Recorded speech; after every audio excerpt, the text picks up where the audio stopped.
Minta polisi tangkap SBY dan Denny Indrayana, kubu Muldoko mengatakan mereka sebar fitnah. Bahwa yang dilakukan Muldoko adalah di luar pengetahuan Presiden Jokowi. Janganlah menekan-nekan saya begitu. Saya diam, jangan menekan-nekan, dan saya ingin mengingatkan semuanya, ya. Saya ingin mengingatkan, gitu. Karena saya bisa, sangat mungkin, ya, melakukan apa itu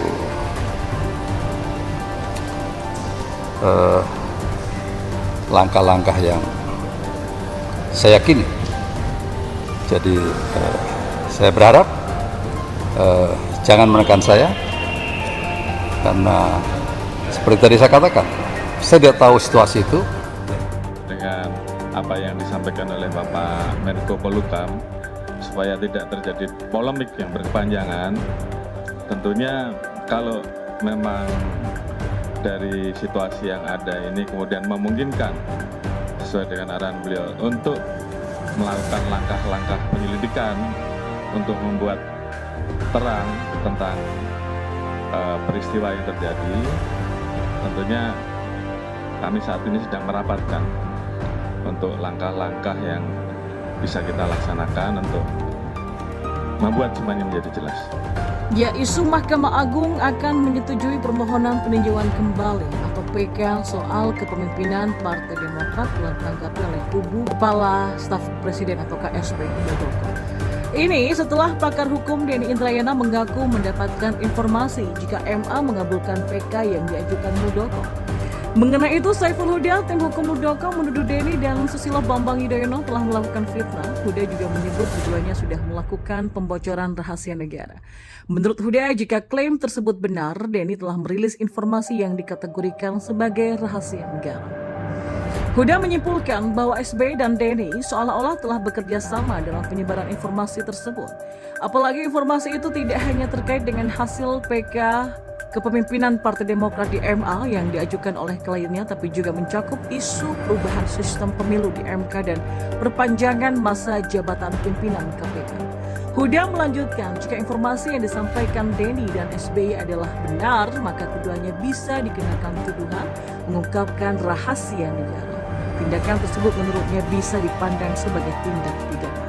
Namun sebaliknya, jika informasi tersebut salah, maka Denny dan SBY bisa dianggap sudah menyebarkan fitnah. Dalam kesempatan ini, Huda yakin bahwa MK dan MA adalah institusi independen yang akan memberikan putusan yang adil untuk semua kasus. Oleh sebab itulah ia mendesak kepolisian untuk bertindak dan berani menangkap Denny dan SBY. Ya, John Sitorus, seorang pegiat media sosial, juga memberikan kritikan pedas terkait dengan manuver politik yang baru-baru ini dilakukan oleh SBY.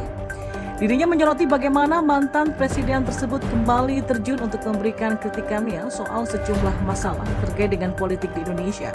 Salah satunya adalah upaya kudeta dari Muldoko. Menurut John, manuver tersebut adalah gerakan yang baik, namun membuat sosok tokoh bangsa tersebut terlalu dominan di Partai Demokrat.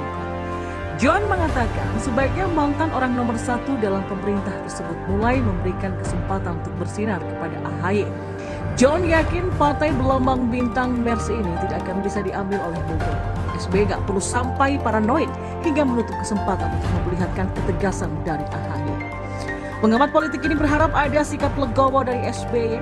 Politikus senior itu sebaiknya mulai percaya pada kepemimpinan dari AHY.